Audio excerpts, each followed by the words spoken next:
Alright everybody, I figured I should explain real quick what I'm doing here. So as you can see, I have the valve cover off and I'm checking the valves, and I noticed that on the clutch side the valves are within spec, but on this side they're really tight. So I think at some point somebody probably tried to change the valve shims in here and they probably weren't really sure exactly what they're doing or how to properly measure it. So if you're doing this on any GS Twin, when you're checking the valve clearance, you need to make sure that you rotate it so the cam lobes are pointing out and the notches are facing each other. So I've seen a couple of different people, and people on forums suggest that you do it with the cam lobe pointed up, but that's not what the factory service manual recommends, and you might get a false or incorrect reading if you do it that way. So what I'm doing now is I pulled out the valve shim, which is what I have in my hand right here, and the problem I'm running into is there's no valve clearance at all, and actually the bucket is always pushing on the bottom of the cam lobe, so I can't get a shim in there to see what the clearance is. I would just have to guess, and the shims for a complete master shim kit is $200, and I don't want to spend $200 on a part that's really $5.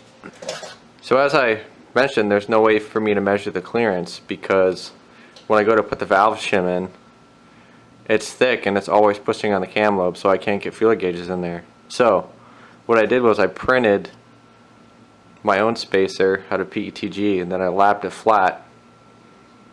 But when I printed it so it's thinner than the original piece by about 20 thousandths. So this 3D printed shim is going to allow me to turn the engine over by hand, and then I'll be able to get some shims in there, and then I'll be able to know which shim to order instead of guessing and then order a bunch of different shims. So that's what this is.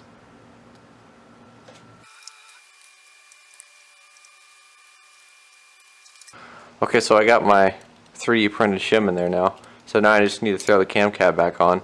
I'll torque it down to the spec, which is about 5 pound-feet. So I'll torque it down to 5 pound-feet on both sides, and then I'll take my measurement and we'll be good to go.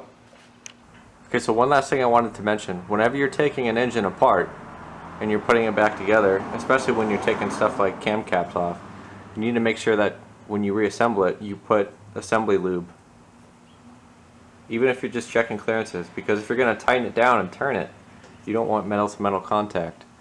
And I'm not sponsored in any way by Lucas. You can use whatever assembly lube you want, but this stuff, it's super tacky.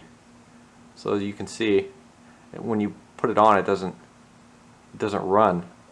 So this is why I like to use this stuff. And this bottle, I've probably built 10 different engines, and I still have the same stuff. So there's a link in the description for this stuff. Again, as I said, you can use whatever you want. If you want to find some cheaper stuff, I'm sure it'll probably work just fine. So my shim that I printed was 75 thousandths thick, and my feeler gauge is 18 thousandths thick, which adds up to 93 thousandths. So 93 thousandths would get us roughly 0 lash, and we want the lash between 1 and 3 thousandths. I like to set it right at the mean, which would be 1.5 thousandths. So the shim that was in here was pushing the valve open all the time, pretty much 8 thousandths.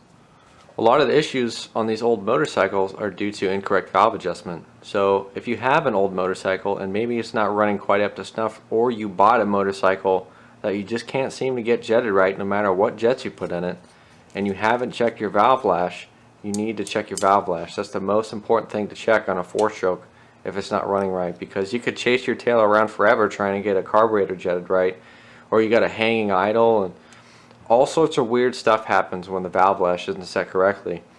And the reason I noticed this is because when I went to go start up this motorcycle after I put the turbo on, I couldn't get it to run correctly.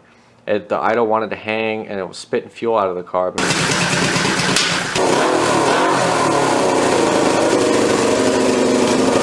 ahead and do this adjustment as well on the exhaust side on the right cylinder. So I'm going to do that, and that'll be it.